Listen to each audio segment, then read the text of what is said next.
They will head east to take on the Eagles in the Link this weekend in what is a loaded, and it always is, divisional round. How are you? I'm Scott Van Pelt. The Rams get the victory tonight over Minnesota, and they do so with a complete and emphatic victory. They're leading 10-3. Sam Darnold under duress, sacked, balls out. Jared Verse got it in his hands. He's got a convoy, he's got speed, and he's got 6. This Rams team came out with a purpose. Scored first and got that scoop and score. And then here the Rams felt a little bit, the Vikings, I should say, felt a little bit desperate, a little frantic. They went for it right before the end of the first half on a 4th down, and Kobe Turner gets home, and the Rams cash it in and really make it hurt as they get 6 more, go into the locker room ahead 24-3. The Vikings got a score in the second half, but needed far more. And this Rams team is moving on with a 27-9 victory. We are joined now by Joe and Troy, who called this game. And Joe, you talked to this team throughout. You talked to the commissioner before the game. There's so many important voices that had to be leaders within this Ram organization to get them focused on what was on the table tonight.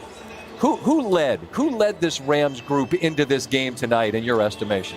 The 2 people come to my mind, and that's the guy who was hired to be a head coach at the age of 30 and is now just about to turn 39, Sean McVay, and the job that he does just focusing this team, and Matthew Stafford. I mean, this is a young team, but they do have some veterans sprinkled in, and Stafford is about to turn 37.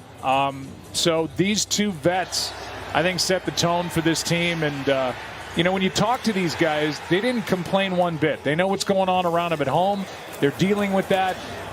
They were in some ways relieved, I felt, to get here and to get back to work and to get back to where they feel most comfortable, which is on a football field. Sure. And they bonded and went out and just took it to the Vikings. List of superlatives tonight, Troy, for this Rams team is lengthy. What most impressed you? I think just the overall performance by everybody, quite honestly. Like Joe said, to pick up and come here and had a lot of excuses and reasons why maybe they wouldn't come out and play the way that they did. They think they're going to have a home game in front of 90% of L.A. Rams fans. Instead, the estimate was there were more Vikings fans here tonight. So that's overcoming a lot. But when you look at what happened on the field, I would say that defensive front. I mean, it's a young group. It's a really talented group. They're only going to continue to get better. But I thought Matthew Stafford started the game out, did a lot of really good things. But that defensive front for the entire game, they were excellent. I thought Chris Shula was excellent as the defensive coordinator as well. But that's something they can really build on going into next week. I believe the final accounting, Joe, if I heard correctly, was a 9th sack in the end for this Rams team. And Sam Darnold, look, man, this game, it grades with a sharp pencil, and it ends with a thud for Minnesota and Darnold, who played so well all year, 14 victories. They come up short in Detroit, which means they had to go on the road, and now this performance. Troy, as this offseason looms for him and this team, how do you think these last couple of performances will impact what ultimately happens for Sam Darnold? Big impact. Yeah, these last 2 weeks will have a big impact on his future, not only what that may look like for the Minnesota Vikings, but a big impact on what that may look like for him going to another team. Is there going to be the big payout that looked inevitable a few weeks ago? May not be quite as big as what Sam or others thought. These are the games that matter. He knows that. Every quarterback that plays in this league knows that. And when you get into these games, that's what you're judged on. And it's not all on him. There were a lot of people that contributed to them not playing better last week and then again this week. But ultimately, the quarterback, especially more so in today's game than ever before, the quarterback is expected to overcome those things. And so it's a tough way to finish. I said it during the ball game. It doesn't really matter if you win 14 games. Not that you got to go win the Super Bowl, because only one team gets to do that. But when you don't even win a playoff game, you're lumped in with all the teams really that didn't even make the postseason. So this is a tough one. And for Kevin O'Connell, with a good team again this year, had one 2 years ago, to come away without a playoff victory is a hard pill to swallow. I know you guys have to get out of here, and Matthew Stafford standing by. Joe, I'll just give you a final word here. Just on this scene, I didn't know what to expect. I thought this was remarkable. I thought the turnout from Rams fans and Vikings fans alike, it almost felt like a bowl game, but this was an incredible atmosphere in Arizona. I was wondering your perspective. Yeah, I mean, it was a fun game because it was loud throughout. I mean, that's the way I judge them when you have to get up over the crowd, and it was loud throughout. It was a sellout. The Rams fans traveled, the Vikings fans traveled, and they made a great atmosphere. This is a 5-day process, and to come out of here with what they come out of here with, the overall picture, it was remarkably well done. All right, gentlemen, travel well. We'll see you in Arrowhead Part 3. I look forward to it on Saturday. See you, Scott. See you, Scott.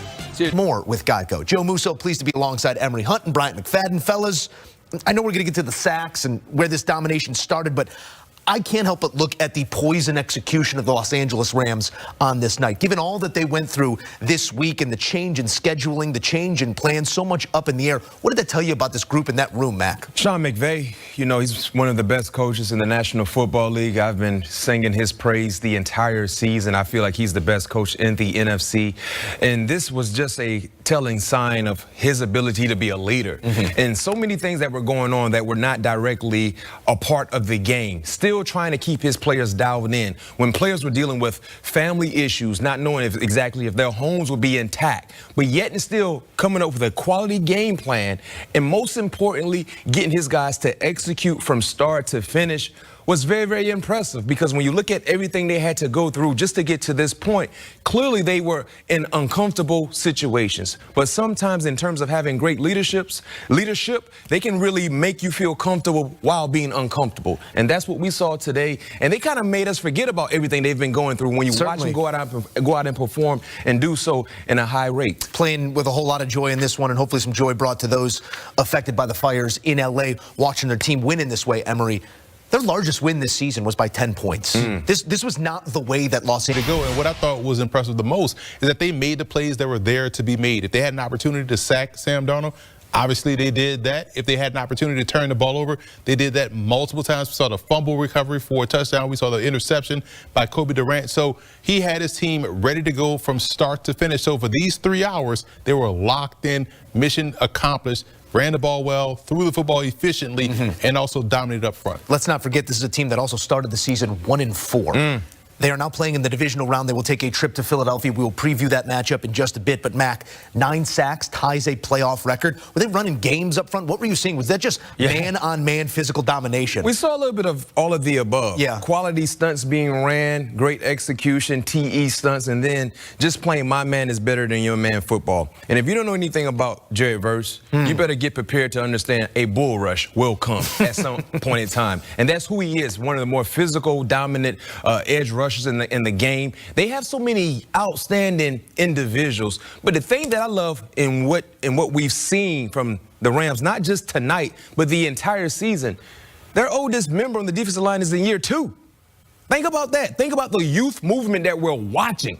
Moving on, well, Aaron Darnold much Sam Darnold at some point in time. So if they can continue with that mindset, I mean, this team has a fighting chance, because we know one thing about the Rams, they will be well coached. It's about executing and dominating at the point of attack, and they did so in the trenches on the defensive side today. Well, I'll say this, too, because we kind of peel back the curtain on what they look for in the draft, right? When you think about defensively, you talk about what they ran up front, the different stunts or games or whatnot. But these guys were all technically sound, winning their individual battle. We saw a great spin move by Braden Fisk on one of the offensive linemen. Nice setup, then spun back around, got pressure. We saw Jared Verse hit a guy with a 1-2, then a straight bull rush. And then on offense, Puka Nacua, learning how to win one-on-one underneath. We saw Tyler Higbee do his job, get hurt, but then someone else stepped up. So you start to see the Rams show their hand in terms of why they are such a successful organization with McVay, with Les Snead, with their coaches, because they identify talent, the right type of guys. They go out and get those guys that can win those one-on-one battles,